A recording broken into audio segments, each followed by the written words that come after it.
Hi and welcome to Beyond the Racing Line, the Formula 1 podcast by fans, for fans. The World Championship is over. Well, not technically, but the way we like to declare championship winners, like we did with F1.5 a couple of weeks ago, it may as well be over. We saw a Max Verstappen superclass come race day in the wet, which has all but won the championship for him in his fourth consecutive World Championship.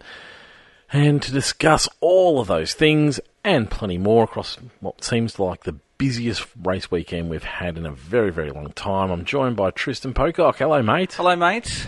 Welcome back. Yeah. Can I see this is going to be a real up and about episode? I'm just going to hit you with a real gripe straight up. Why are we waiting? Why are we waiting 17 days for Vegas? We've talked about this. What? I'm just Tell looking me, on the website right now. How do you feel about the triple headers? I love the triple headers, but aren't it like 17 How do you feel? days? So last time we had a triple header, we had to wait Aren't we already in America? 3 weeks. No, this must be the 3 weeks. Yeah. Yep. But anyway, so yeah, it's an interesting format they've gone with. 3 on, 3 off. Yeah. It's like I feel like a FIFO worker where you fly in, fly out. Yeah. People overseas might know what that is, but yeah. I mean, 12 days. All right, that's fair enough. But like 17. I just feel like the I've just season. waited a month. I just feel like the season loses momentum whenever this happens. Yeah. We get some really great racing, and then all of a sudden we lose a bit of momentum. But anyway, well, yeah. Thanks for bringing that in the episode. I was trying. It's going to be like it's going to be brilliant. You've flattened me. But no, we've got all the goodies, and yeah, and even more probably. Lots of goodies. We're going to start with an opening question, because I don't think we've got a big question to start with. So we're going to start with an opening question. I feel like throughout the episode just be littered with questions. So and we're going to miss so many of them, and I'd like to apologise in advance. Yes, and I know our fans have been up and about Fan Frenzy, because it's back this week. It is. And there's a lot of like positivity, but then like questions like, why is Fan Frenzy? Where's it been? So I think the people have spoken. I think they want that opening question. Okay, go. It was... Well, and given that it just went off, Yep. What in your life does something that just is unnecessary in terms of technology? Hit me with some technology which is just unnecessary. My example just then was the drill battery finished charging, and it played a little tune to us. Yeah. It's like, hey, look at me, I've done my job, I've done it, look at me go. And there's wash machines that can be a bit like that. Oh, washing machine. And yeah, sometimes a fridge might play a tune. It's like, it's just doing its job, but it likes to sing, it likes to celebrate. Yeah. The little things. What sort of technology have you got in your life which is unnecessary? But great. Yeah, if I charge my phone, I get like this little rainbow screen. Sorry, this little rainbow border just for a second that goes around my phone to let me know I'm charging it. Yeah. I guess that's unnecessary. Yeah, absolutely. That's unnecessary. The electronic brakes on my car that go off when I'm actually not about to crash into anyone. I have little sensors on the front of the Duke, and if they're dirty... I was expecting it to go down the slide. 4 electric it's not like a, hey, I'm subtly letting you know that I'm gonna brake. It's violent. It's just all with the most aggressive cars. My wife's car's like that. You're trying to back out of a park, and there's someone driving on the road, minding their own business, on the other side of the road. Yeah. And it thinks that I'm trying to back into that car, slams the brakes on. Yep. To the point where I actually think I've hit someone. Yeah. Yeah. But then I'll be like, so say I'm going down the highway. So I'm driving down the highway like 80 k's an hour, and then out of nowhere, 4 brakes just clamp on. Oh, that's not the cool. only way I can turn them off is by pushing the brake pedal in. So I have to, and you don't want that. I don't want to be in the middle of the highway with brakes clamping. You might need to clean your sensors. And then in water. You clean your car all the time. It surprises me. I know, it just happens.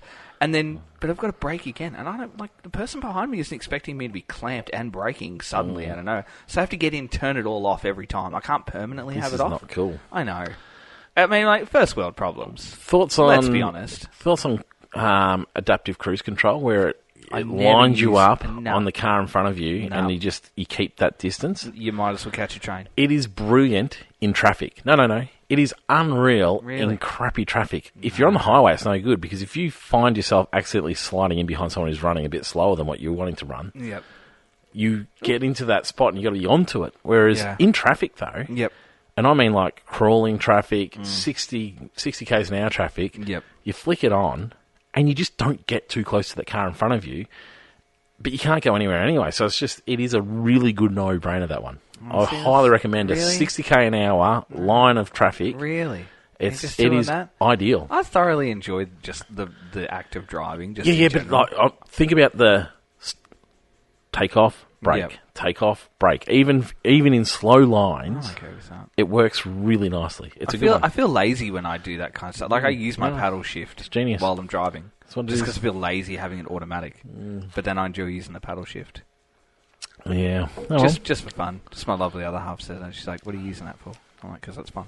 Give me a race ranking. Oh, can I give you like 15 as a race ranking? Absolutely not. No, I'm going to give you just a it's a 10. It's a 10. It's a 10. Well, what was I can't even remember. I was thinking about this when I was watching it. I gave a 10 for something else, And that was wrong. and that was correct. But No. This is a more of a 10. This is an even better. Hang 10. on. So This is a you're better just 10. proving me right. You No. can't have a 10. You can have a 10 because there can always be something better. this is like a. And this was better than your last 10. This is a better 10. And there's still more 10s out there. You can have a good 10. You can just there's like 3 versions of 10. You've got just 10. And then you've got like a good 10, and then you've got like a great 10. Yeah. Almost an 11. So the way we score that is a 9, a 9.5, No. and then a You can't have halves. 9.9. You can't have halves. I talk about this with a friend at work all the time when you're doing like a little rating scale or Gosh, yeah. something, and you've got like low, medium, or high, and then he will mark it on the line. Gosh, you can. And my argument is you're not giving a score Gosh, you can. because the line isn't a score. So it's a 10, but it's a great 10. There was nothing it didn't have. Nothing it didn't have. Yeah. It didn't miss anything. Yeah, it did. No, what did it miss? It had a good battle for the win. It It had a manufactured win.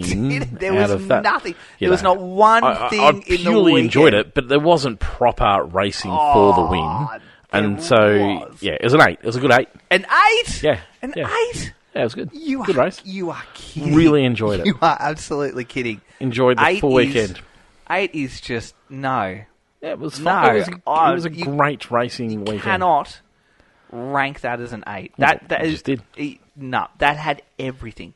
Literally everything you had. It didn't have a proper battle for the win. Yes, there was overtake for the win, but it wasn't a real overtake when it was Ocon that he was overtaking. And so, it was. Don't get me wrong. Like you're making it sound like I didn't enjoy the weekend. No, I know you enjoyed it. Really But 8 enjoyed is it. Gross. It's 10. Let's talk 10. sprint weekend. Was it a good sprint weekend? It was a good sprint. Oh my sprint god! weekend. I don't remember the last time you told me I know. it wasn't good. I know it was good. Tell me, do you like sprint race weekends? No, I hate sprint oh race my weekends. God. So it was great because it had everything. You asked me in the end of last week, what is it about Brazil that I love watching? And I said to you, it's that there'll be a moment in time that we'll reflect on and we'll say, remember Brazil, blah, this year. And that was this weekend. Yeah. In 3 years' time. 3 years' time, you will say... It was made even say, better because wow. of the sprint. See Brazil 24. We got even more. It just felt so... once again, don't get me wrong, I don't want every race weekend to be a sprint. But you have to understand how good and full they make these weekends. We couldn't deal with this every week. It is so much. But the good thing about this sprint was the track was terrific. We had weather playing a huge part in it, and we had people out of position. But we also, with the weather situation, Yeah. we got the best of both worlds. We got really wet, and when we got not, it was okay. So it was terrific. It was a terrific weekend. But 8 was a good score. It was a good score. There are people. I would have been thrown in a bonus if it was a Piastri win or a Ricciardo win. Bit hard for a Ricciardo win at the moment, but. Oh, man. The rumour mills are in full flight at the moment. There are people having fits in their lounge rooms, in their offices. Ricardo's right now coming back. that Ricardo's they've coming heard back. an 8. And Oh, they- no. and they I thought get you in having an fits Oscar because win. Ricardo's coming back. No. Have you Dan's read all the not- rumours that Ricardo's coming Dan's back? not coming back. He's not coming back. He's not coming back. He's retired. And everyone, I think, knows what a Dan fan I am and you are, Yep. but we're also realists, and it ain't happening. Yeah. So, Jeez, it'd be cool, though, wouldn't it? Is there a fantasy world where you thought about it? no. No, I've accepted it. I've accepted it. Couldn't agree more. Yep. There's an element of me, I don't want to have to go through this again. No. I've had a little bit of a too much abuse on Ricardo in my life, and I just want it to end. And so there's an element where, don't get me wrong, I'll be thrilled if he came into the Red Bull seat for the last 3 races. However, I can't deal with the hurt of him leaving again. So, no, it ain't happening though. Who's got the speed? Oh, currently. Jeepers. Who's at the pace? Last time out, you told me it was Ferrari. I did. The problem with this question is it's very track dependent. Yeah. And you very much jumped to the last track. I've noticed this with you. You don't with other things, but this you do. You jump to the last, like the most recent thing in your mind. Yep. Who's got the fastest car? You told me it's Ferrari. Is it still Ferrari? I still think it is Ferrari. Was it Ferrari this weekend? It wasn't Ferrari this weekend, no. Okay. It was Max this weekend. It wasn't the Red Bull, it was Max this weekend. Well, it was Max in the wet. It wasn't... Yeah, it wasn't... Yeah, we'll talk... Yeah. It was Max the fastest car out there? Max is a person. Was Max... Yeah, Max was the... Was Max the... Max is the car. Was he in that car the fastest one out there? Yep. Because only for the race he was. The driver made the difference this weekend. Do you think a Lando Norris in front would have been a different scenario? No. I do. No. We've talked about this before. I feel like Lando stuck behind Russell, particularly in these conditions, is nowhere near the fastest Lando. You put him out in front, it's a different scenario. He drives us into the distance. Max comes home in probably second. Weekend. No, not this weekend. But I agree, Max was unbelievable. And he was unbelievable in traffic, around traffic, in the wet, through the big puddles, and then out in front. He was incredible. But yeah, no, I still feel like McLaren actually had the fastest car. We just didn't see it because of McLaren things this weekend. I think... Yes and no, I disagree with you. I think the Ferrari is still quicker. I think they struggled with tyre temp this weekend. In some places, they're going to be the fastest. Absolutely. I don't think the McLaren was the fastest. But it's such neck and neck between McLaren and Ferrari in terms of who's the fastest. And then you add the Max element of he's not the fastest, but my God, he knows how to race a race car. It was just... Yeah. It was... otherworldly. Yeah. It really was. I wouldn't go that far, but it was spectacular. It was better than 21. I thought about that for a while. With Lewis coming through the field, it was better than 21. Oh, yeah, at Brazil. Yep, yeah. It was better than that because of the conditions and the challenges he had to overcome for most of the weekend. Yep. All of the weekend. It was... No, it was rubbish through lots of parts of the weekend. No, Max was rubbish through lots of parts of the weekend, but he came alive in that race. Yeah. Talking points? Matt, where do you want to start? I don't know. Like, I started taking notes, and then I started forgetting to, and I was like, I really wish I kept taking these notes, because, All right, let's stay on Max. Because we talked about... Look, we're going to forget lots of things throughout the early part of the weekend, and we're going to focus mainly on the race. All right, so let's talk about what we talked about with Max and some of the penalties. Some of the incidents that come his way, because I was very up and about you were the Reds on the weekend. I want to talk about the Reds and the impact of the red flags. Yep. Because we disagreed with this while we were chatting. Yep. While Collie was on too. Yep.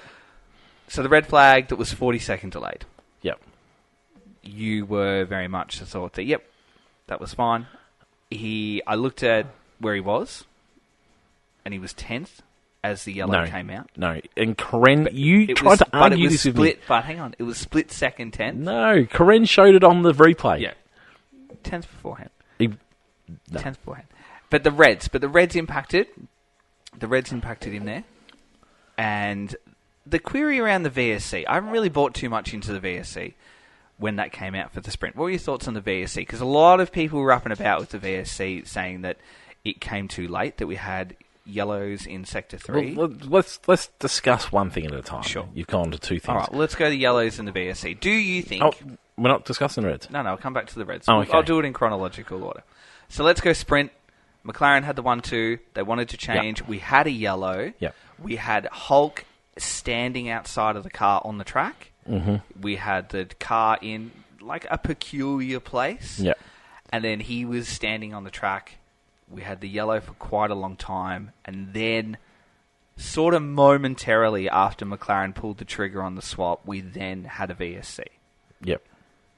A lot of fans going, ooh, that's convenient? Or is it just situational that it just happened to come at the same time, or McLaren orchestrated that swap? What are your thoughts on that?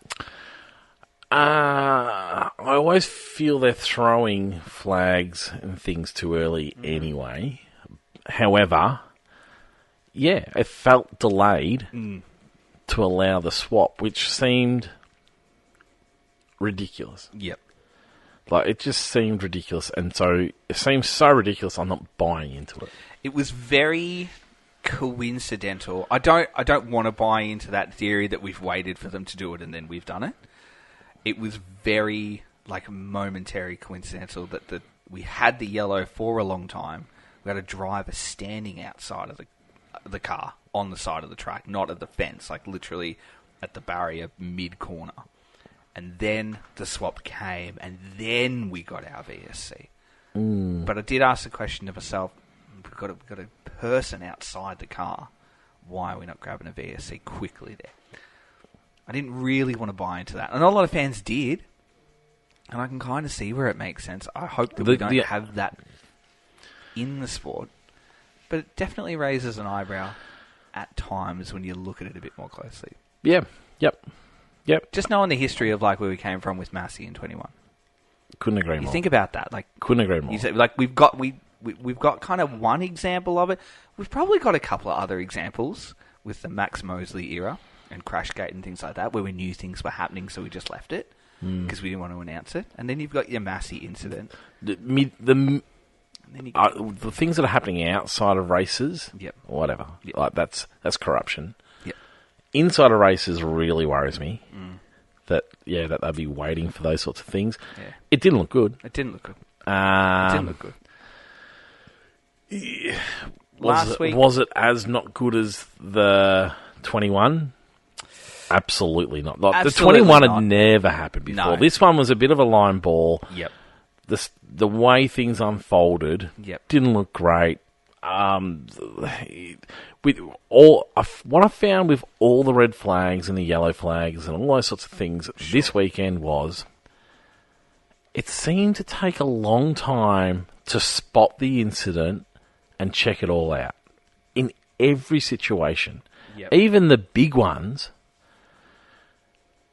it took a long time. One of the Alpine big shunts, where he was missing parts of his car. Yep. It went yellow. It went double-waved yellow. And it took a long time for him to realise, hang on, we've got to do something more than this. And it took a long time for the cameras to spot it. And so I wonder whether Brazil is in a unique situation where, I know they got CCTV. Yeah. But maybe it's actually really hard to pick up all these things on CCTV with the people that are working like you. I guess you've got to be able to see the situation, be able to zoom in and see what's happening with the car, because CCTV is just a fixed camera. And so you're not necessarily seeing it straight away. No. And so I guess you're waiting for the broadcaster to find it with your camera and show the impact, the severity of the impact, before you can go and do these things. It just felt like across the weekend, all these things took a little while longer than what they usually do, and took a little while longer for the broadcaster to show the car. But all that was impacted with, we saw so many incidents. Tell me the last time we've had so many crashes. Yeah. Red flags, yellow flags, VSCs, safety cars. We had so much across this whole weekend. Yeah.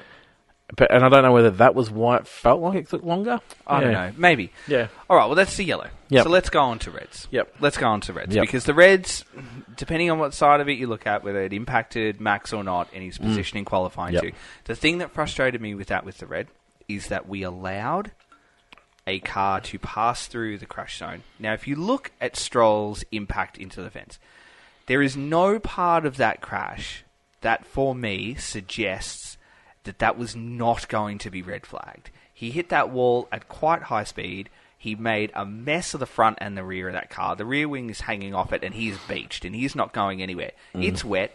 None of that, when I looked at that and you watch it happen on replay, suggests that he is going to get going again, or that he is able to move that car.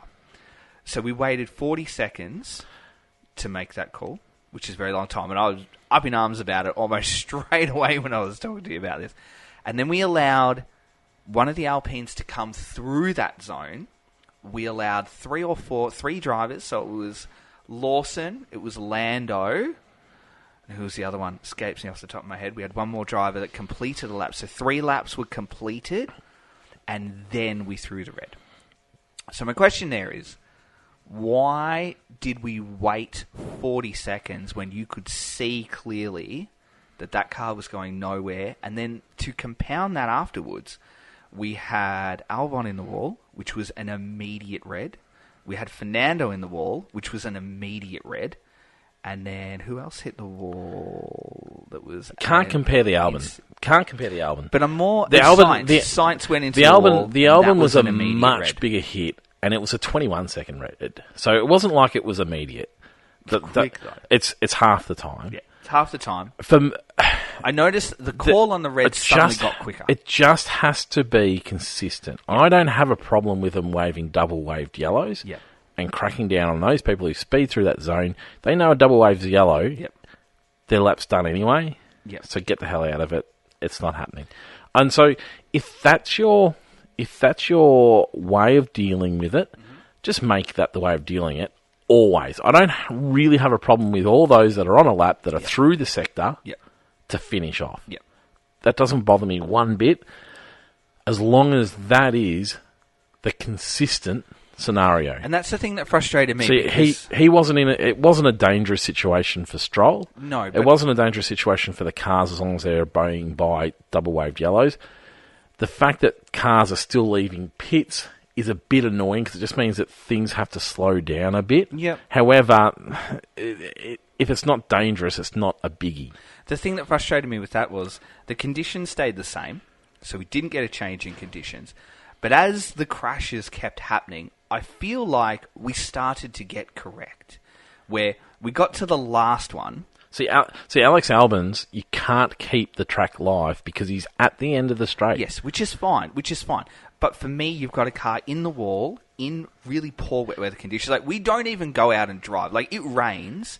We've got wet and intermediate. We go, no, this is not safe. And that's the thing that has really frustrated. It wasn't wet for that. No, I know, but it's frustrated me about that we have rain, we have standing water on the track, and we all go, no, don't go out, it's not safe.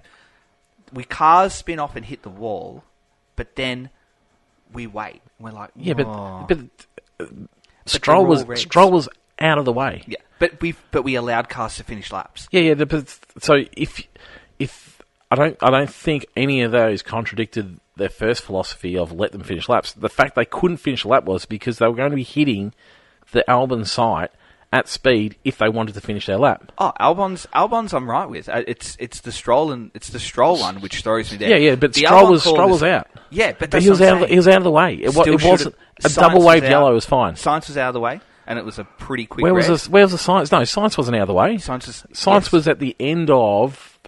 Science was after the end of the first straight. Yeah, coming down through Casino de Lago and out. So they're still coming in hot. I see that as further away out. Alonso was further away out. I still see Stroll is in the same position. Alex was in the most precarious position because of where he was on the straight. But I feel like we got them right towards the end. Like, we waited 40, I disagree. People get...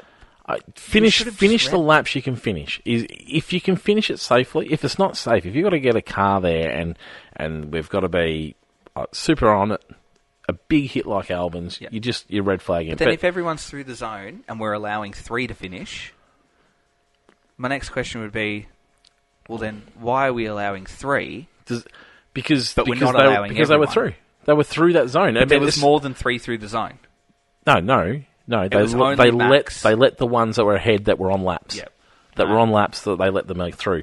Max was the second car to come through that zone after the hit, and they were the first two Max that couldn't. wasn't going to improve. Max wasn't going to improve because he had the yellow, so that was going to be slow regardless. Yeah, but they let those who were on laps finish them. I feel, and I don't mind it because the other thing it does do is it stops this business of I'm going to crash and destroy everyone's lap, or I'm going to stop in a spot and destroy everyone's lap.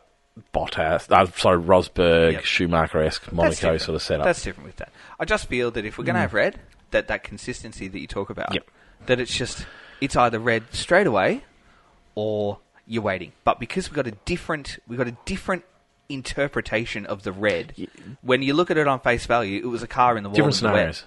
I would look at that; they're all exactly the same. Because they were all in the wall, in the wet, and they're all reds. But it was safe to finish laps. Yeah. Anyway. I disagree with you on that one there. And I'd be interested to hear other people's thoughts on that too, as to what the reds Like, should it just be you're in the wall? I think the general public is just as split as we are. Yeah. Let's talk in terms of the sprint race. Right, and then I'm going to come on to another penalty question too. Oh, go on. A lot of penalty let's questions. hit it. No, do sprint because it'll come up. It'll lead into it nicely. Norris took the win from Piastri. It was a given win. Norris sort of looked like he had the speed anyway, but it was a given win. He went and took an extra point. He took an extra point from Piastri in taking that win, and then he went and destroyed everything anyway. So what was the point? But anyway, it was what it was. Leclerc came home in third because Verstappen had a penalty given to him on this one. Yep. What was this penalty for? This was a penalty for a breach of the VSC. Oh, yes, that's right. Yes. Oh, yeah, we disagreed on this one, We did disagree on that one, too. So the penalty for him there was that he had gained... At the end of it, the ruling was that he had gained an advantage. That was the official FIA ruling. Yeah, but only because he was in the wrong spot. So it had nothing to do with the gain of the advantage. Yep. It's just that's the way the ruling reads. Yep. He was under the delta by a time, which this is the perfect one because we can measure it with maths. Yep. And the best thing about maths is it doesn't lie. Yep. He was under the delta trying to gain an advantage. Yep. Did it pay off? No. And all the ways he was trying to push the limits in the lead up to this last moment didn't work for him. And this one, he was trying to push the limits. Good on him, because that's what we like about Max. We love that. However, he dropped so minimally. It was a 1/10.5 under the delta. Yep. It's an absolute lock. You get a penalty. Do you think he did enough to re-establish the distance? Don't care. Don't care one bit whether he did enough to do anything like that. I feel like he did. He panicked and dropped back, and it wasn't through his, I want to make sure I'm being fair here. He panicked and dropped back because the dashboard flashed up. They showed it on the coverage. The delta's wrong. And so it's just he was pushing the limits. Good on him for preempting or attempting to preempt him. 100%. 10 seconds. That's not he just missed it. That's not a change in times either. Like the start lights are always a randomised time, so you can't preempt that. But it's a 10-second when you get the alert. He thought he was going to jump him, and then he nearly did. And it was unreal, but it was a missed opportunity, and it was an absolute lock that it was a penalty. I thought they gave the right penalty. Because it could have been more if they thought he was gaining actual advantage. They gave him 5 seconds for messing it up. Yep. Do you think McLaren were right to swap them for the sake of a single point? At that point in time, absolutely not. No. Look. Not for one. No, knowing what he needed to do. Did it worry me? Nah, because it's a sprint race. Didn't worry me. And if it was a Grand Prix, I would have been more dirty because, like we said going into this, it's going to require a lot to happen. And, hey, we nearly saw it this weekend. And then Max just decided, I'm going to win this championship. But, it was, I don't know. It was one of those ones. It was embarrassing for Norris. He was embarrassed about it. And good on him, too. You know what I really wanted to see him do, which he didn't do? Just when they got their plaques, just hand it to him. I hate that. Oh, no, I like that. No, I like that. Own it. Don't give the plaque to the guy that came second because it just... own it. You decided to take that position. You take everything that comes with it, and Piastri takes everything that comes with it. No. It's like giving the medal to the guy that didn't play the granny because he was unlucky to not get there. Unfortunately, that's life, and that's just the way it is. I wanted to see that. A little part of me was like, hand it to him. Because we've seen it with Schumacher, and we've seen it with Barrichello, and things like that, and we've seen it with Lewis too, and we've seen it with Valtteri. It's empty. No, I think it's empty to take it. And Lando said that himself too. Hey, I agree with that. To hold the first one, and knowing that your teammate just said, "There, you have it." I think even me, if I was a sports person, I would go, you know what? You gave me the point. You won that, which he did. Like you can't sit here and say that Lando won that. Oscar won that. The way to do it is, and then you just go, there you go. The way to do it is you hold it up for the photo only. Hopefully you you hold it beside yourself in shame for the rest of it. I hope that when they went back to the shed, he gave it to him. No, I really do. Why would you want it? Why would you? I would because that's sort of. What you reckon? You honestly reckon? Yeah, and you know what? Oscar Piastri can be like, you keep it, man. Like you need me, you keep it. I'll keep it in my memory. You'll owe me one day. He won't hand over a race win. Oscar, I tend to agree. I think he would have this weekend. I don't. As much as he was saying I think he would this weekend. I don't think he would have. But, yeah, he won't now. A race wins no. It was going to require a special circumstance, and this weekend would have provided it. Yep.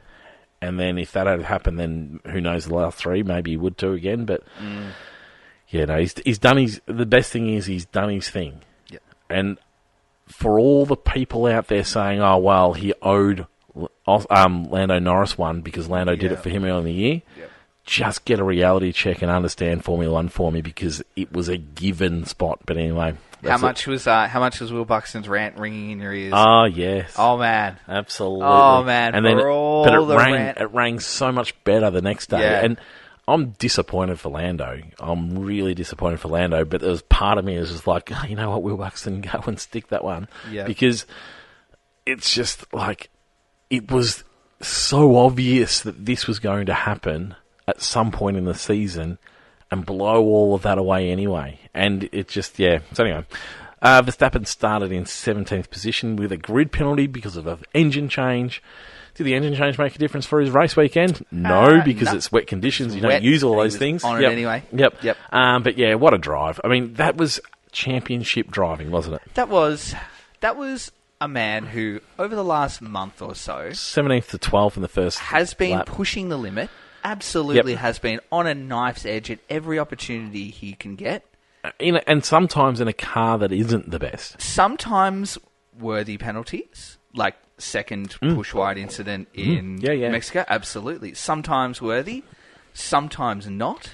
Sometimes on the fence, harshly done by, depending on which way you look at it. I think if you push the boundaries enough, you're going to get bitten enough. But I feel like Max has it was a little bit of dance on knife's edge, then you're getting some, then you're not getting some, but then he's been bitten, for a better word you said, and then now it's sort of started to feel like you're just going to cop it every time. Just the general narrative around Max.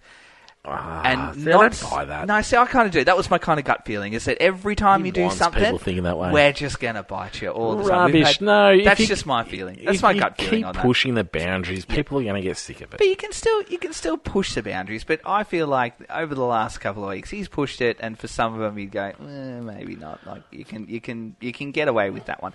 Anyway, I don't see it as a champion's drive. I see it as a man who looks and feels like that the world is against him in some of those situations. He has owned some of them, and credit to him for doing that, because that's a maturity level that we're seeing from him. But that he arrived on the weekend, and I think that red flag was the worst thing, because it fired him up. And he was like, you know what? Nah, I'm not having this. And it was him just doing everything within his power, calling on every ounce of his talent, no matter who was knocking him, whether it be broadcasters, media, people in the stewards room, the FIA, whatever you want to call it, and he just went, nah, not today. And it was just almost was like, I'm putting this to bed. It was like when they decided to move the race because it's going to be a wet day. Yep. He would have been, right, that means we're racing. Yep. You bloody beauty. I'm going to get out there and show everyone. As soon as it was wet, he would have been thinking, this is it. It's like, stuff you. I get to be better than everyone here because I am better than everyone here in these conditions, in this car, at this track. And he's probably been looking at it going, you know what, he's got to outscore me by 11.5 a round, I'm just going to sit behind him. Yep. But it was like that fire lit him, and he said, I'm not doing this, I am putting this to bed right here, right now. In the lead up to the race, he was just hanging on all the way through. He was driving pretty well, but he was sort of just hanging on. Like, his sprint race was pretty decent, but it wasn't in comparison to the McLarens. His qualifying didn't work for him. Yep. And so it wasn't like the weekend was going that well. And so many drivers would have let that take the weekend away from him. Yep. Whereas he did the complete opposite. Like you said, it fired him up. It did. And off he went. It meant the world to him. I mean, he's used to winning. Yep. We know that. And it's probably getting a bit mundane constantly winning. But that meant a lot to him. And you saw just the pure joy and elation, and just that ability to turn to every person that has been knocking him and going, now what? Like, how fantastic were his comments in regards to the media in the conference afterwards, asking where the British media was. Brilliant. And that, you know what? That's why I love him. So good. And I hope that everyone else loves him for that too. But Yeah, to I turn love to it. them, and that he's not afraid to fire back. That if you're going to throw rocks at me, then yeah, I'm going to throw one back at you. But it was brilliant, and it would be the drive of his career. It really would be. Like, it was just all against him and the conditions, and he was 17th, and God, what was he? 10 places by lap 2. 10 by lap 2 is ridiculous, and it was just on. Yes, the red flag aided a little bit, but he was winning that no matter what colour the flag that was thrown at him. We've got to keep moving. All right, let's keep moving. It was great. It's been- Do we want to... 35 minutes in, we have only talked about one driver so far. Good, that's all we need. Do you want to talk about Perez or for anything? No, because he was 10th. They use 11th. It was 11th, sorry, and awful. Hey, question without notice, the aborted start Oh, yeah. and the procedure there. What do you think? Yeah, it was a weird one, wasn't it? If Max rolled off the line... He did eventually. He did eventually, but if Max rolled off the line, would they have... If Max was at the front... If Max was on pole, and the aborted start come off, and he rolled off that line, which the regulation is you are not to roll off the line. You wait for instruction. So you waited for instructions. So I've got it here. So Article 47.1, it says, if the formation lap has started and the race director decides the start should be aborted, the abort lights will be switched on, a board saying aborted start, which it did, will be displayed, and all cars should return to the grid, and all competitors will be informed to the grid using the official messaging system. So they were already on the grid. Ocon it's a bit of a, did the right thing by not moving, because he knew that if we are aborting and we have to go to the grid, we're already on the grid, we're not allowed to move. The first 3 rolled off. If Max was on pole and he rolled off, would we have just gone, oh, it's a bit of an unusual situation? I didn't hear their reasoning as to why they didn't. We didn't get one. We just went, oh well, everyone's rolled off. But we wouldn't have. If Max rolled off, we would have gone, oh no, you can't do that. And what would you have done? What would he have done? No, what would have been the penalty? Would have been something like a time penalty, or it would have been something like that added. But a penalty would have been applied. Yeah, we wouldn't have. Maybe. Honestly, I'm so bored of the anti-Max thing. Yeah. Like, I can't... Every situation just has to be judged on its own. And so, without knowing what the reasoning why they didn't give a penalty to the 3 that drove off... Yeah. I don't know. I'm just not buying the anti-Max thing. Max puts himself in these situations all the time, which is like fantastic, and it pays off for him so much. It's just it hasn't paid off for him recently, and so that's the reason why he's been getting penalties. Like you can't cry about getting penalties. And he look honestly, I don't think he's really been. There's a little bit of that, and I know he thinks the British media is against him a bit, and there is definitely a little bit of that as well, but I'm not buying that there's penalties going to Max and not others. Yeah, fair enough. It's boring, it's just not happening. There's rules that have been made. But in saying that, around this one, it was a schmozzle because so many made that call, and 3 started it, but everyone else joined really quickly. I feel like they didn't necessarily get that one right. No, I don't either. Anyway, that's right. I don't know what the right answer with that one is. Maybe it should have been a penalty, but if it was Max on there, I'm not buying that Max would have got the penalty. Okay. Ocon and Gasly, Alpine, 2nd and 3rd. Who would have thought? 41 points, somewhere around $50 million to the team. 32.5 is the official number. Is it? Is Australian or is that US? US? No. No. I actually don't know, to be quite honest. Sorry. Right. 32.5 million. From 9th to 6th in one weekend. Huge. Sometimes that's all you got to do, isn't it? Just turn up for one. Well, I mean, hey, they had to drive in wet conditions. It was majorly impressive. I said to you, Ocon was on it. For Ocon was your consistent man of the weekend. At every time we stepped out, at some stage, he was topping the timesheet. Yes, it might have been mid-session or it might have been early session. Yep. But there was no stage in the weekend where he was looking like missing. Max did. Lando did. Oh, man. How close was Q1? Oh, yeah. Oh, that was hard in mouth. My dad was like, geez, through qualifying, I tell you what, he's absolutely blessed at the moment, isn't it? Everything was falling into his lap because he wasn't performing, and yet he was finding his way through, and then his competitors were finding their way out, and it was just like, oh my God, it's just turned up for him. Wow. Yeah. Anyway. Yeah, no, Ocon, I mean, we were due fabulous. A race result for the man, but he delivered just beautifully. That was fantastic. Gasly, same. And Gasly's been the consistent performer for them. It was good. P7? 7 in... That was a sprint. Yep. In the race, he was P3. Yes, he was. And so, really strong, really impressive. Russell, which looked like he was in a car that was just non-existent. It was all over the place. But eventually sort of managed to find his way in front. Yep. After a really interesting looking qualifying, and then they made the move. Thoughts on stopping for fresh tyres with a virtual safety car that's clearly ending soon for him and Norris. At the time, thoughts at the time. No. Yeah, I was the same. No. And I know it seems easy from the armchair, but it was like you're going to give up track position. We'd seen an example on someone else on Inters. I can't remember who was. Someone else was on Inters already. I think Leclerc went straight to Inters, and we weren't seeing results for him. No. I know they take a bit of time to warm up, and they hadn't necessarily seen that. Yeah. But I was blown away that they thought this was the right move because the chance of a red flag or another opportunity later on down the path. Seemed to be happening so often. I was just blown away that they decided to make that move, and couldn't agree. It was a McLaren. It was just a McLaren masterclass in old days. I'm making a mess up when they just couldn't afford to. But he and Russell made that call, and it didn't pay off for him.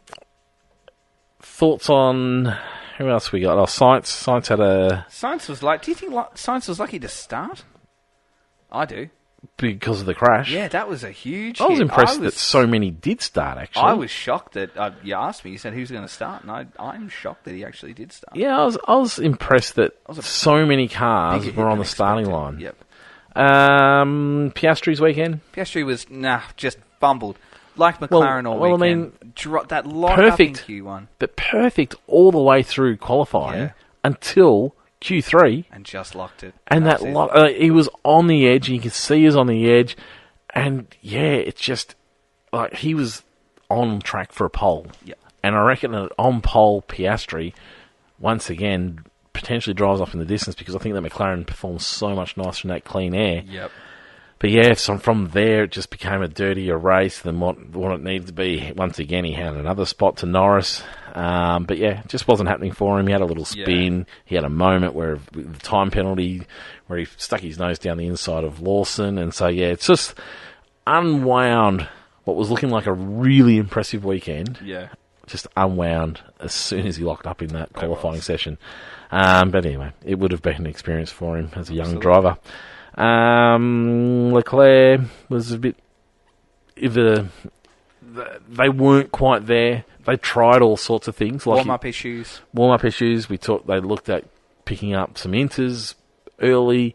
They tried inters at a weird spot in qualifying at one point. It was it was an interesting weekend. They were trying things, and I mean, he came home with 5 points, but in 5th position, which was like 10 points, but it just it wasn't quite nothing to happening. write home about. Yep. Thoughts on Norris's mental state in terms of comments after, comments through. Do you think it just got too much for him? I think the moment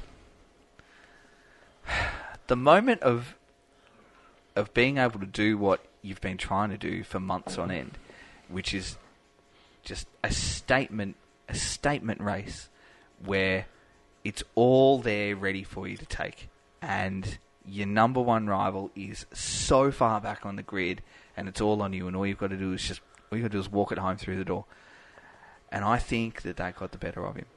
Just the moment of it being so easy. You know, sometimes when you're spoiled for choice and then you don't really know what to do. And you don't make a choice. I feel like it's that scenario. Is that when there's a fight to be had that, yes, he's like, I can fight through this. But suddenly, when it was just there for him to take, he probably wasn't quite sure what to do.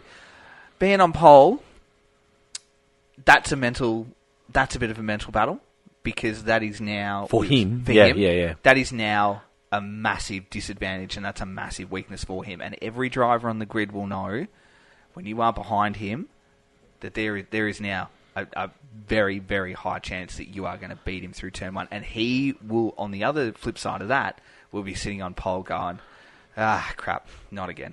I'm on pole. We're doing this again. I'm going to get beaten again. And he did. And George just threw it down the outside. But he'll know. Yep. It's that scare tactic that I'm going to, I know that you're going to move. Yep. What Max does to competitors is that I'm going to throw my car here. You're on pole. I know you're going to move.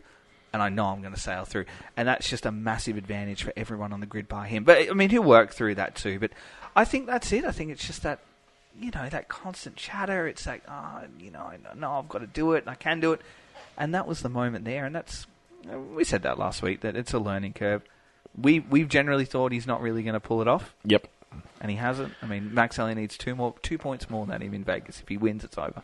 Geez, his choice of words afterwards. I think he'd regret those. Oh. I don't think he was serious, though, too. Like, I read the caption first. Did you watch it? And then I watched it. See, for me, I felt like he was, with the lack of talent, I didn't take talent, it took luck. Yep.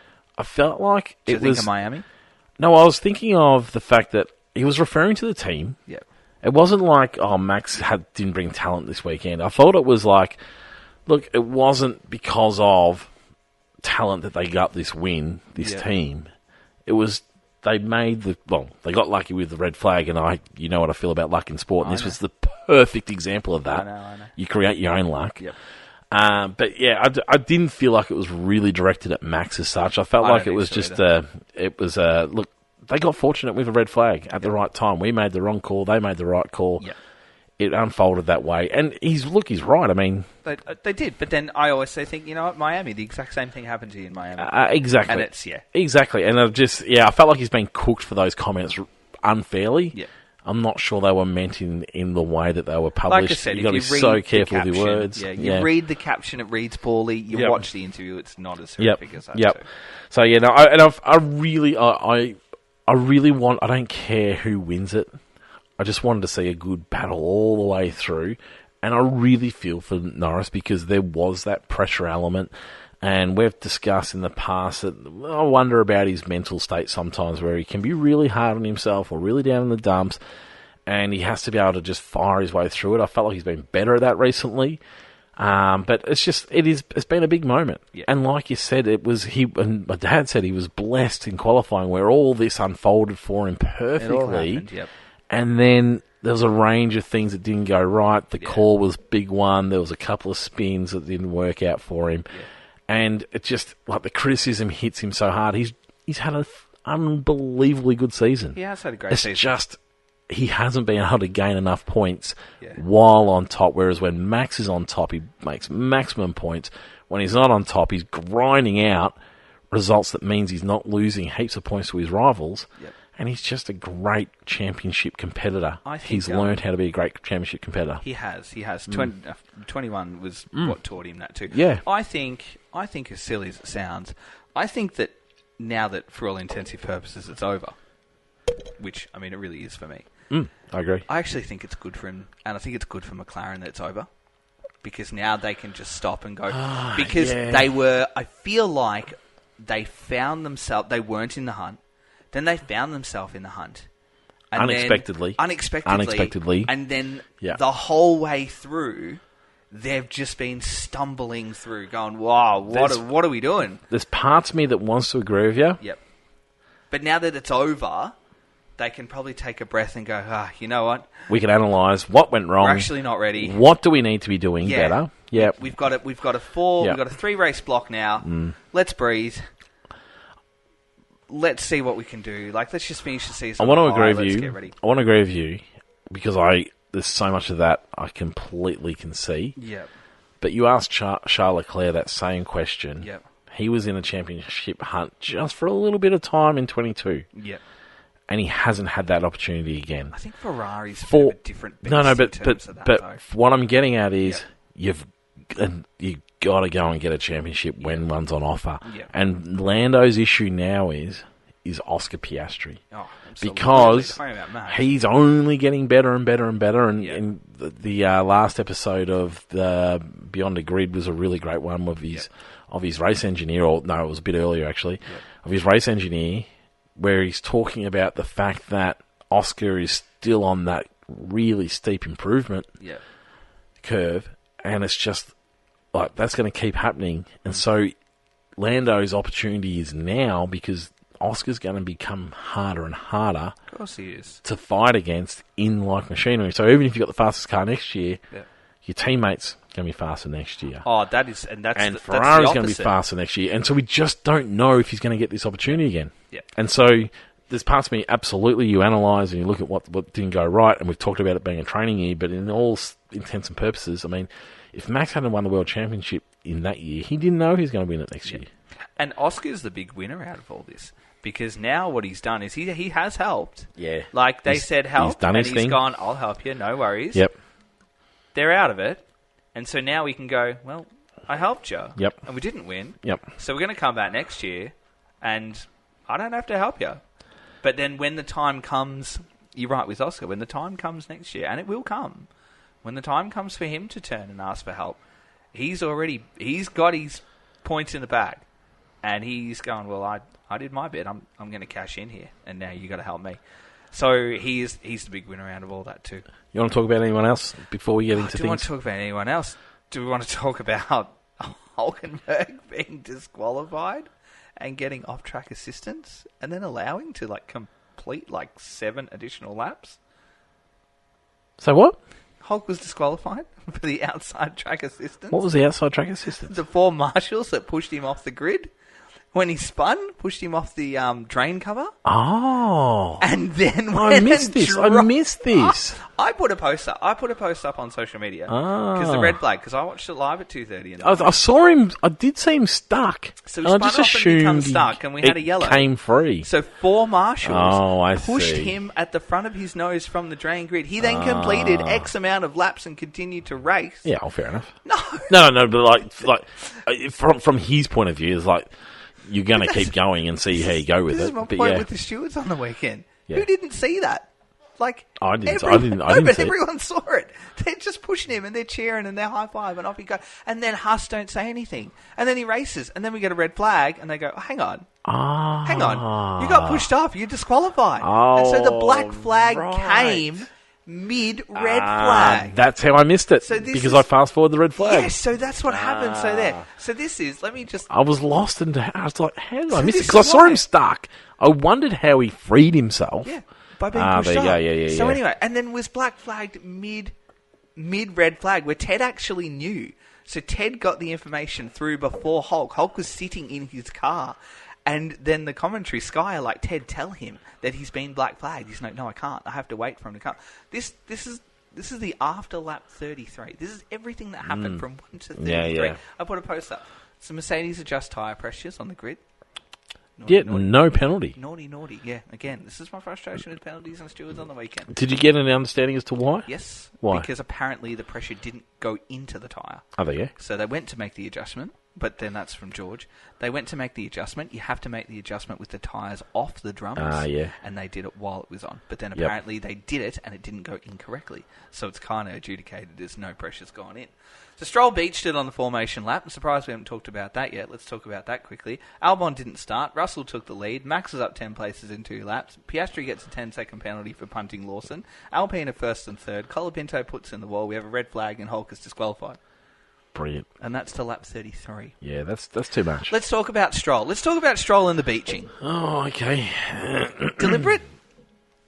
No. Or stupidity? No, stupidity. I think deliberate. Oh, please. I think deliberate. You're giving him too much credit. I think deliberate. The man has done stupid things before. This isn't the worst thing he's done, and it's not going to be the last thing he's done. He's stupid, but he's not that stupid. Yeah.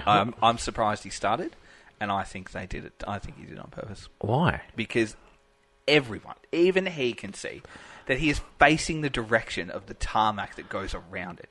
He can see it. He's looking at it. Yeah, I understand that. And he does a quick flip. But why does he want to disqualify? Why does he want to get himself out of the race? So because then they can say that they DNF'd Why? rather than and then that way it's they He can doesn't change look like he's parts, looking terrible. and it's all just nice and they, neat. And they went. The poor mechanics worked their asses off. I know they to did. get him back on, to get him into the race, and then he goes and does that. I reckon. No, you're giving the man far too much credit. He deserves an absolute blasting, an absolute ridicule for being an idiot. I don't think that car was right to drive, and then they said just park it. He's just, Anyway, yeah. stupid. They So could have. Hulk disqualified. Piastri punting Lawson. They could have done the same thing. They could have parked themselves in there. Yep. Good on Piastri for owning that penalty too. He just said, "Yep, fair enough." Yeah. Was Apologise, good. red flag. Apologise, red flag. Yeah. All right, let's go to 3, 2, and 1. Thanks to all signs. 3, 2, and 1. Who is getting your points for this one? I feel like I could talk to you about this for another 5 hours. I know, but I'm looking at our timers and 3, 2, and 1. It is just the top 3 in that exact order because on the weekend they are giving just clarify. They are for me. the only Max is 3. Are you giving weekend points or are you No, giving race points? Okay. Race points. Max 3, Ocon 2, Gasly 1, because they are the only 3 people on the grid who did not make an error on the weekend, and that's why they are where they are. Not red flag related. None of this you were lucky falling through. All of them. Oh, this all seems of them. It feels a bit unimaginative if I give the same, but I'm definitely giving Max That's correct. 3. I'm giving Ocon 2. I'm going to give, because I've been a bit on him. I'm going to give Yuki 1. I thought Yuki actually had a decent race. About Gasly. Yeah, well, Gasly was alright. But yeah, I'm going to give Yuki 1, mainly because I've been on Yuki about, Lawson's coming for you, you're in trouble. You And hate Yuki. I don't hate Yuki, I just don't rate him. No, this is a bit of I don't rate him. And so I was like, you know what? I'm going to give credit where credit's due because he had a decent race. He actually got done in the sprint by Lawson. I was like, oh, here we go. This is the undoing of Yuki. And I still stand by the undoing of Yuki is coming. Okay. But yeah, I just want to talk. I want to talk Red Bull drivers for a minute. Okay. So, is Perez going to drive in a Red Bull next year, do you think? No. So, the options are currently Colapinto, Yuki Tsunoda, and Lawson.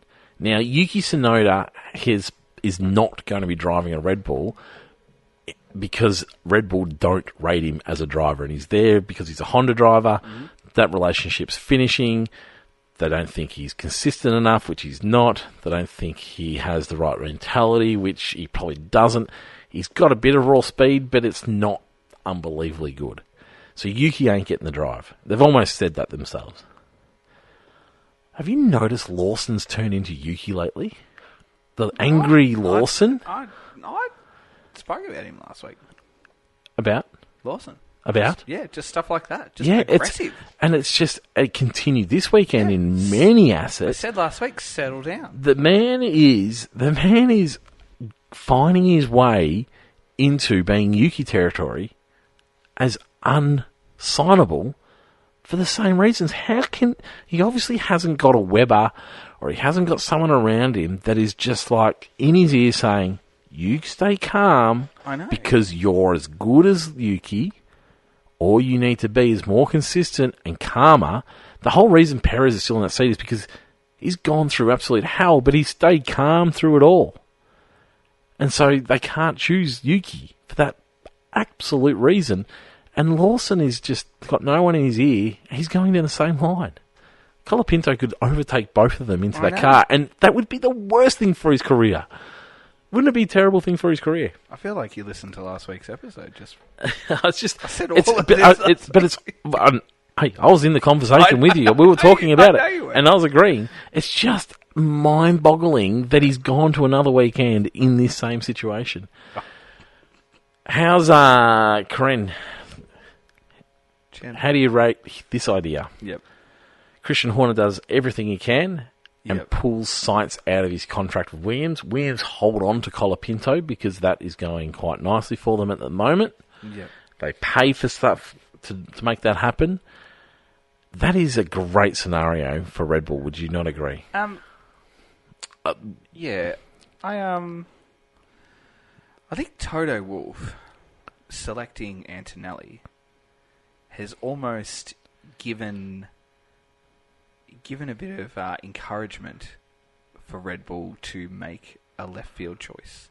As to why, like Corner said, he's like, I wouldn't be a good team boss if I didn't inquire what Franco's doing next year too. So I feel like that can we nab him for a year?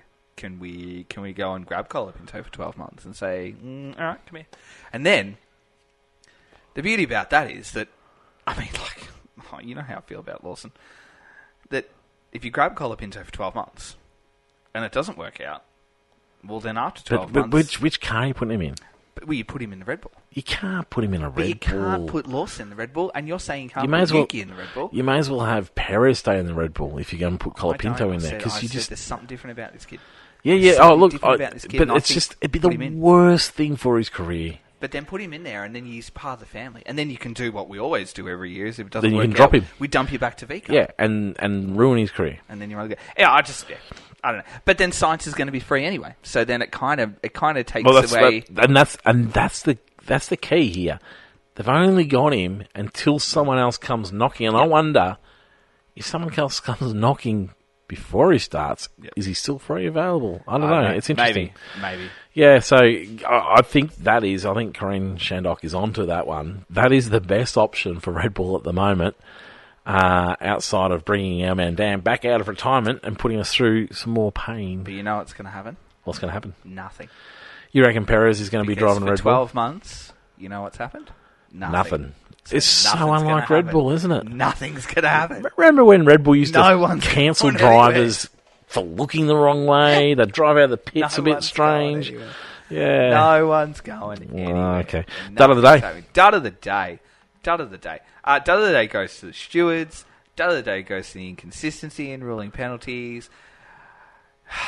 Just Dud of the day goes to Alex Albon for another crash. It's like, Logan Sargent's gone. And James Bowers is like, gee, I miss crashing. And Alex is going, hey, I'm your number one man. I've got you. So bin it. Sorry, Tristan. No worries, mate. So, yeah, Alex is a dud. He hasn't Stewards are a dud. He hasn't had a great triple header, I will admit that. Ability. Oh, thank you. Sorry, Tristan. Ability. Well, that's after you apologise to Alex. I'm not, because I'm right. Right now, I'm showing you how right I am. Yeah, inability to consistently apply. That's terrible. Lawson's a dud. There's lots of duds. Lewis's McLaren is a Mercedes. Lewis's Mercedes is a dud. That is garbage. That car is absolute rubbish. He described it as a piece of wood. Hang on. Is that car rubbish, or is Lewis driving that car rubbish? That car is rubbish, because George has all the upgrades. That car is rubbish. He described it as a piece of wood. Those are his literal words. It is a piece of wood. Yeah. Anyway, but no, it's stewards. It's their poor application of rules. It's their ability to, we'll change our mind left, right, and centre. I hated it. It's frustrated the hell out of me. And Alex is also a dud. Stroll's a dud. That's my duds. All right, I'm not going to give it to everybody, but I'm going to give it to the British press, which is nearly everybody. No, look, pretty much is. Honestly, people, the absolute single-mindedness in all of this is just mind-boggling that it still exists. Where are we today? And nowhere. And the comment from Max was spot on. If they really weren't in that room, and we see them in the paddock, if they really weren't in that room to find out what Max had to say, and I understand there's people chasing the other stories because there were other stories out there. Yep. But yeah, it was a nice little knock on them, because there is the British media bias in different parts. Yep. But the lack of ability to go and celebrate what was amazing was disappointing. I'm going to give you two more quick duds. Lots of duds this weekend. For a 10, there's lots of duds. Andrea Stella and McLaren are duds. Why? For the comments today that are the following: that when it comes to the Drivers' Championship, I don't think there was any particular pressure for Lando, because the Drivers' Championship was always secondary to maximising the Constructors. So now that it's all but, well and good sewed up, no, McLaren are like, he's kept that consistent. No, he's had that consistent message. I think you owe him an apology. I'm not a huge fan of that. Who's the other one? Damon Hill. Oh, yeah. Damon Hill is my sort of semi-dud there. For, his recent Instagram post, which has a photo of Max celebrating, and then after he sort of hammered Max for a fair bit. It's a little bit of like a tongue-in-cheek, but it says, bye-bye Brazil, bye-bye Championship Showdown. And then he's got a picture of Max celebrating too, and then he sort of goes on and talks about things like that. But he was a pretty heavy critic of Max for the last few weekends and things like that. So anyway, I just feel like it's a bit okay, I better celebrate Max in some sort of way now that it's all finished. Heroes of the hour. Go on. Heroes of the hour. The Alpine boys celebrating together. Brilliant. Yeah. Loved it. Okay. And the pure joy and happiness. Yep. Brilliant. Lewis driving Senna's McLaren in the wet. Oh, yeah. Brilliant. That was supposed to be under wraps. Delicious. And that he was going to turn up in the white suit and Senna's helmet. And you were not supposed to know that it was Lewis, but somehow during the week someone found out and it got leaked. So that's why he got in his helmet. Yep. Because that was the plan that he was getting at. Did you see the bell painted? There was a painted bell helmet in Senna's colours that he had afterwards. Okay. And that's what he was supposed to put on. And we I see. were never supposed to know that it was Lewis. He was going to get in the shed behind closed doors. It was a surprise show run, as if Senna had appeared, and then he was going to drive into the shed and close it, and you would never have known that Lewis did that, and it would have been this mysterious Senna show run, which I love that story. And I'm kind of devastated that we didn't get to see that, to be honest. Because we all would have been sitting here going, who was that? So that was brilliant too. And I'll tell you what, the Brazilian fans who stood in the rain for hours and hours on end at 7 a.m. in the morning to a friend qualifying, man, oh man, absolute hats off to you. I would do that. No. I think you'd wait till it stopped raining. Hey? Would you stand in the wet at 7 a.m. in the morning? Oh, bloody love the wet. I feel like you would sort of... I feel like I would go down, and then you'd say, let me know when it's if there's ever... If there's something I won't balk at, I love rain. Do you? Yeah, I really do. Yeah, no. I can imagine you to be on a mission like ring that... me when you're there. No. To be on a mission like that for that, good as gold. Brilliant. So, Brazilian fans and just the boys, and then that show run, it was fantastic. Yep. This is why it should be the final round. There you go. Not a bad call, that last part. Thank you. All right, F1.5. F1.5. Now, you all but declared this over last week. No. I not all but. We actually declared it over, and then we had to make a correction late because I realised, you threw me. I was like, we've actually got 4 races left. Because I don't claim to do any maths in my head while I'm doing this, hence why I've got my spreadsheet. I do miss my book. All right, I'm going to smash through this in order because it's still on. It's still on. It's all over. It's still on. It's still on. K-Mag, 0 points because he didn't turn up on the weekend. So, no points for K-Mag. 2 for Hulk, so K-Mag sits on 214. Hulk got disqualified. I know, but he still gets 2 points. Hey, whoa. How do you get 2 points? Explain that to me. Because K-Mag didn't race at all, so he gets none. And Behrman's not in the championship. He was just filling in, so Behrman would actually get 1 point. But Behrman gets 2 points. No, Behrman gets... Yeah, no, it's not how it works. How can you get 2 points and being disqualified? That's how it works. That's how it works, mate. Nothing works that way. It does work that way. So Magnussen with no points because he didn't turn up. Yeah, no, Magnussen no points is fine. He didn't turn up. So 214 for K-Mag. Hulk leads on 330. Well, actually, 328. 330. You've got Colapinto on 84, has absolutely surpassed Sargent. He is like 20 in front of him now with 4 to go. Albon on 211. Zhou on 128. Bottas on 127. That's super tight between those two. Not that anyone can remember where they were.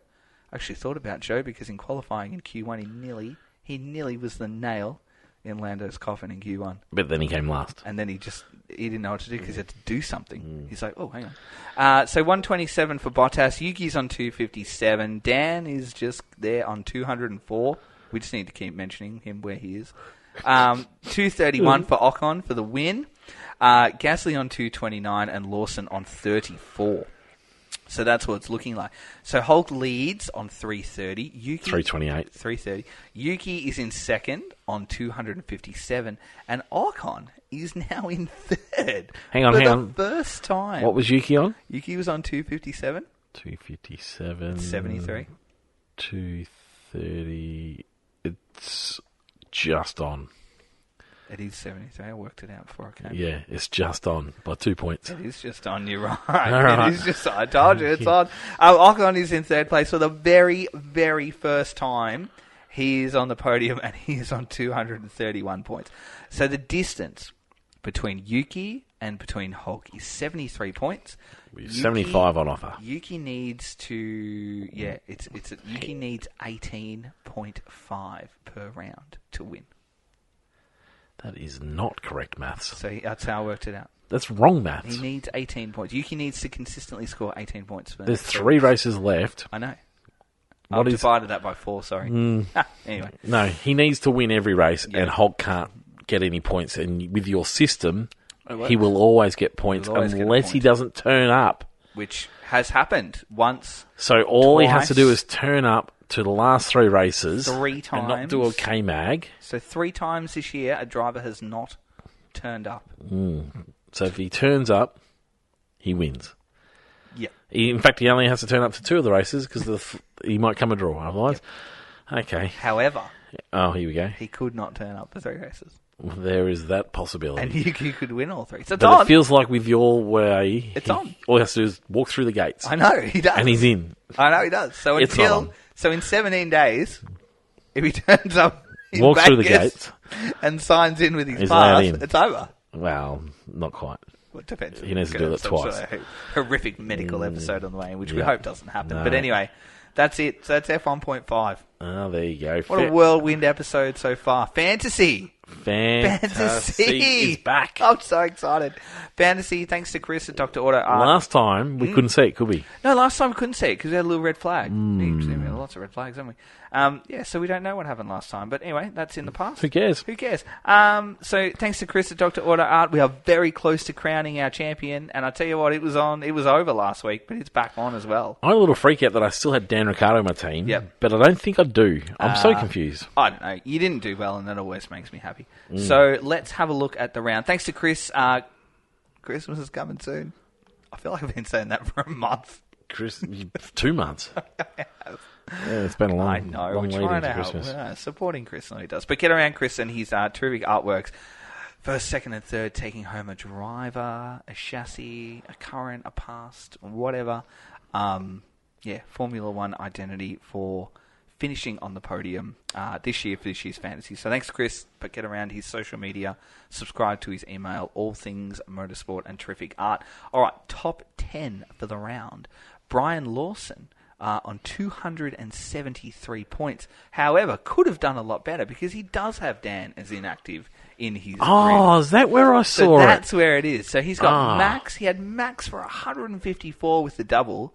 But then he had Alex, minus 15, Dan, minus 45, Yuki, Gasly, RB, and Red Bull. So 273, but man, oh man, that could have been a lot more. Nathan Pember. We've got some new people in this because these are the people who had held on some of to your chips. Your sort of... And I forgot to use it. Yeah, no, well, Brian Lawson didn't use any chips, but I think these are the people that have the not-so-strong teams and have kind of worked out this weekend. So radio check from Nathan Pember, 232. Simon Leng, 229. Roman Merrick in fourth, 217. Fariz in fifth, 207. My good self in sixth on 196. Jolien Dyer, 190. Jason Ramsaran, 189, Adam Hughes on 183, and Alison Johnson in 10th place on 182. Now, it would be remiss of me to not mention where you are. So, yeah, I'm surprised you didn't mention my name there. No, so just fill the air with. I got 63 points. Fill the air. There you are. So 44th. 63 points I got. 63 of just the most pathetic points that I have ever seen. Hulkenberg, Albon. You are a disgrace. I don't know. Minus 42 for Hulk, minus 15 for Albon, minus 10 for Colapinto, and I don't know why he bothered with the rest of it, because McLaren, Ferrari, Oscar, Double, Lando, they all only scored you combined 63. Max on his own, with no one else, could have beaten your team this What did he weekend. Max got 100. Max got 77 by himself, impressive. without doing anything. On you, Max. You could have entered one team, and then your laptop could have gone flat, and you would have done better this weekend. Oh, well. Anyway, that's how it goes for them. Let's have a look at the top 10. You're a disgrace to fantasy, and that makes me very, very happy. Lawes van der Veer is leading on 4,835. They had a phenomenal lead last week, which is now gone. And I mean gone. Because Roman Merrick is only now 25 points behind in second place. Wow. So it was for me, I'm looking at that thinking, you've won. Oh, Donkey Kong. Start selecting your driver, but no way. It is it's close now. Chloe Anderson in third place, 4,775. Dean Holt in fifth place. Dean Holt in fourth place, on 4,746. Farees is in fifth. David Rojas on 4,649. Jolien Dyer, 7th. Andy Tails, 8th. Simon Leng has leapfrogged my good self in 9th on 4,472. And I am still in 10th place in the top 10, 4,442 points. Only 5 behind Simon. So that's it. You are, for your disgraceful 65 or 3 or whatever this week, and you're 16th.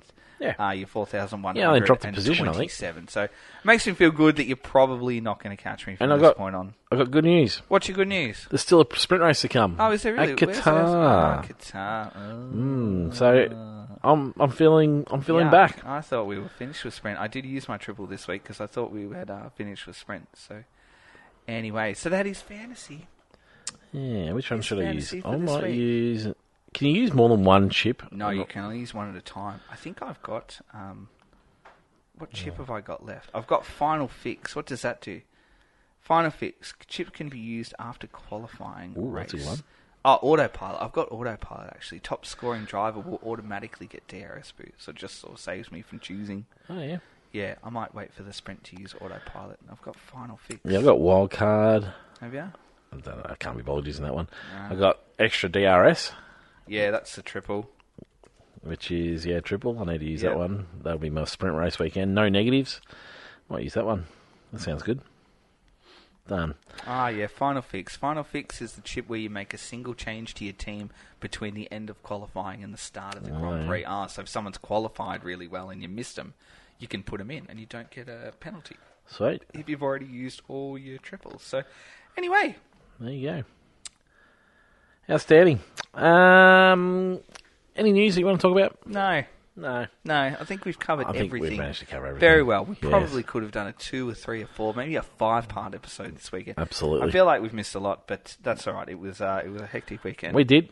Now, Fan Frenzy is back, so make sure you keep back. your ears peeled for that, because we've got a little bit of time off, so they'll be coming out a little bit later on the week. But until then, we're off to Vegas in 16 days' time, 17 days for the race. 17 and 18 hours. What?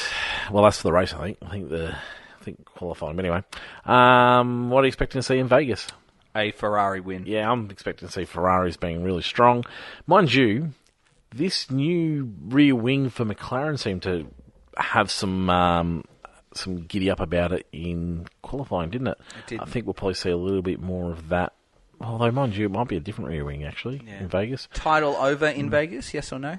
Yeah, probably. Only needs to outscore him by 2. Yeah, yep. And a win will seal it. Yeah, I think it's probably done. But anyway, so anyway, that'll be it. Do you like Vegas? I don't know. I've only seen it once, so... It's okay. I'm looking forward to more of it. We always say we want to see 2 or 3 races. Well, it gets advertised a lot. So I think we've seen 3. 2 already, haven't we? Have we seen 2? Yeah. Remember there was a drain issue? Oh, that's right. Last year was second. I haven't decided. I'm still undecided. It's a good time. It's a 5 p.m. for us. Good. But it's actually challenging that time. Is it? Why? Because we've got families that need to be looked after, and people things. are in our lives at that time of our lives. Yeah. The best time to watch Formula 1, and Watsy reminded us of this, because Watsy was actually on watching qualifying, saying it was moved. Is when you don't have a family. Is when a 9:30 start is just a brilliant time. 9:30 p.m. is a brilliant time to watch Formula 1. Your day's over, you sit down and you just absorb everything it's got to offer, and you get to bed at a decent time. I do love watching it with the little man now because he loves it. See, go-karts to him. I very happily watch replays with the kids, but I'll watch it live. They do my head in if they're... And we know who Charles is and we know who Max is. And that's all that matters. And we cheer how for does Charles. How does he say Charles? Yeah, Does Charles. Does he say Charles or Charles? Go Charles. Oh, good. Go Charles. I respect to him. And go Max. He knows which one's that. He doesn't know who anyone else is, but he knows who Charles and Max are, so that's good. Anyway, we'll talk again soon. Goodbye now.